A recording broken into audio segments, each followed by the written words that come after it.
I'm your host, Donna Cates, and each week we'll dive into powerful stories, expert strategies, and practical tools to help you take charge of your financial future. Whether you're planning for retirement, navigating a divorce, or simply looking to build your wealth with confidence, this is your space to grow, learn, and thrive. Let's get started with today's podcast. Welcome, everybody. I'm delighted to feature today Rosemarie Rossetti with Rossetti Enterprises. So, Rosemarie, can we get you to give us a 90-second overview of what it is you do and why you got into it? Well, my specialty is disability inclusion. I'm speaking to you from my wheelchair at my home in Columbus, Ohio. So that's how I got involved with this. It was because of an accident in June of 1998 while riding my bicycle. I was suddenly crushed by a 7,000-pound tree and instantly paralyzed from the waist down. So my life changed in an instant, and of course, my business changed. It was a very traumatic recovery, but my resilience took over, and the business reinvented soon as I was able to start working again. So, disability inclusion is the umbrella under which I work. I work with meeting professionals to help them accommodate people with disabilities at their meetings and events. I work with destination marketing organizations to improve the accessibility of their cities and their destinations and to market those destinations as accessible. I also work as a motivational speaker, talking about resilience and coping with change. And I travel quite a bit. So that is a plus for my business to be able to talk about accessible tourism. That all sounds so amazing. And talking about a pivot, a life pivot from one day to the next, everything changing. Well, I'll tell you, I had one experience around disability that I think you might appreciate. I do a monthly workshop. We're doing it virtually now, but at that time we were meeting in person. And I had a woman, she was really eager to come. Yeah, it was a divorce workshop, and she needed to be there, and she reached out to me to let me know that she was deaf and would need a sign language person, right? An interpreter. And my firm at that time was not prepared at all on short notice to provide that for her. So I learned a lot in a little short window of time about how we were failing by not having that service available. So just a that one experience, and I know there are thousands that you encounter every single day. So tell me, I know you come, to your business from a very personal perspective. I mean, you walk it and live it and talk it, all of the things, but what makes you unique in the way that you help others? Well, my uniqueness is my personal lived experience. There's nobody better than me to actually help people that look at accessibility. I'm speaking to you from my home. That's a national demonstration home and garden. So that's another uniqueness is my husband Mark and I were the ones that led the design team. We were the general contractors and builders, and we've lived in the Universal Design Living Laboratory now for 12 years, and Wow. people can take a look at it virtually at udll.com, the Universal Design Living Laboratory. So that's one of my uniquenesses is as a universal design specialist and accessibility specialist, it gives me the credibility of saying, not only have I lived it, but I'm living in it.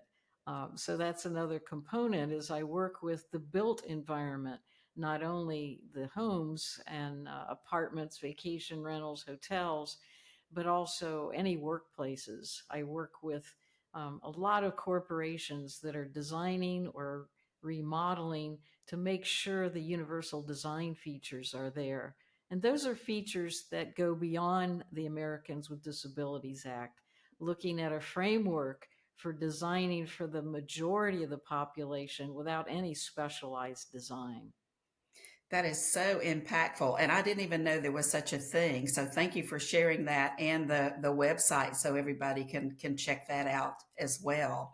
So tell me, with these types of changes coming and the work that you're doing, where do you see that your industry and this niche going in the next 5 to 10 years, and how has that shaped the way you're doing business? Well, business is booming, and I think there's much more awareness of disability inclusion in all industries. So there is no one industry that I'm working with.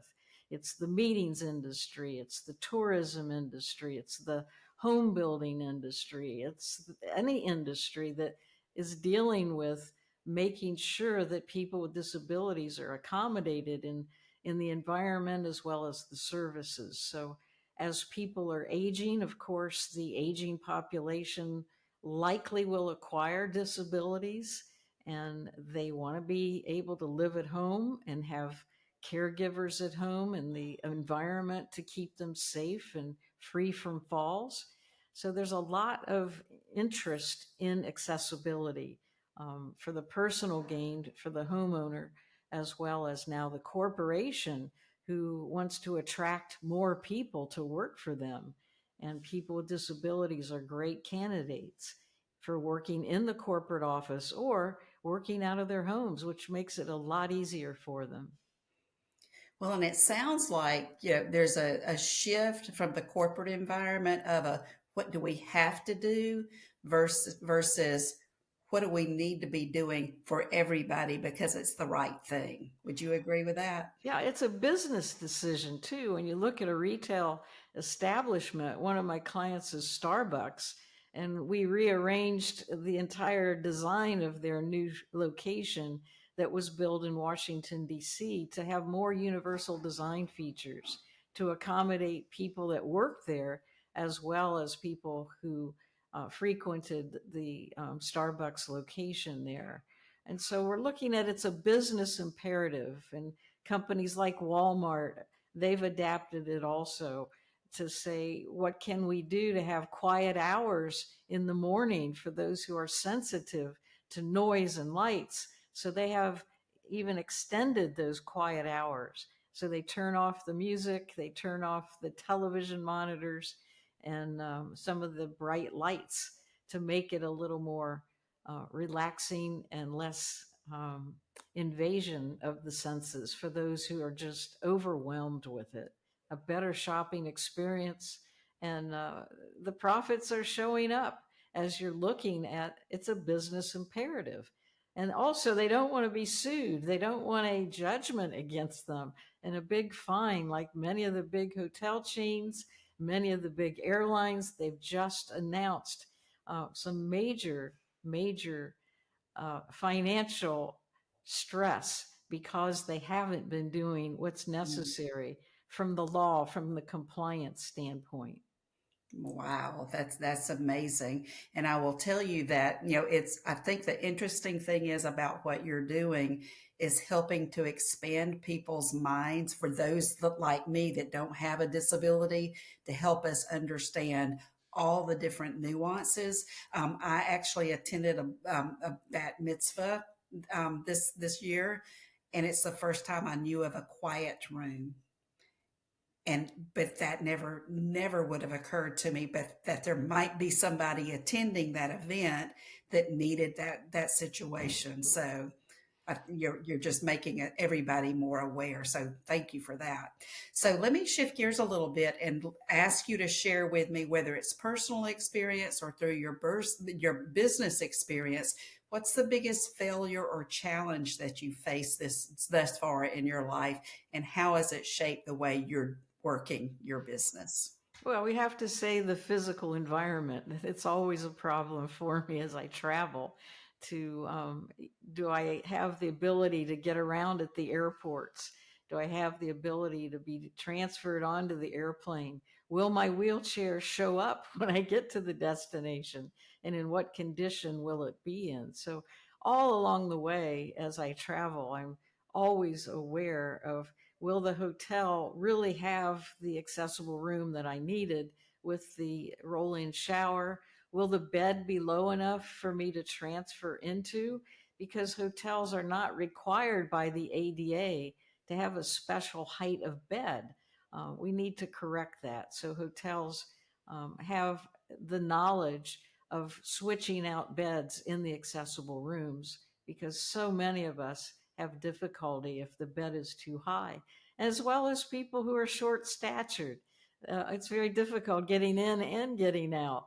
And so there's a lot of challenges for me in everything I do when I leave my home. My home is ideal, but then going out to the shopping centers or to the dry cleaners or to the grocery store, or to a hotel or convention center or restaurant, uh, I always have to call.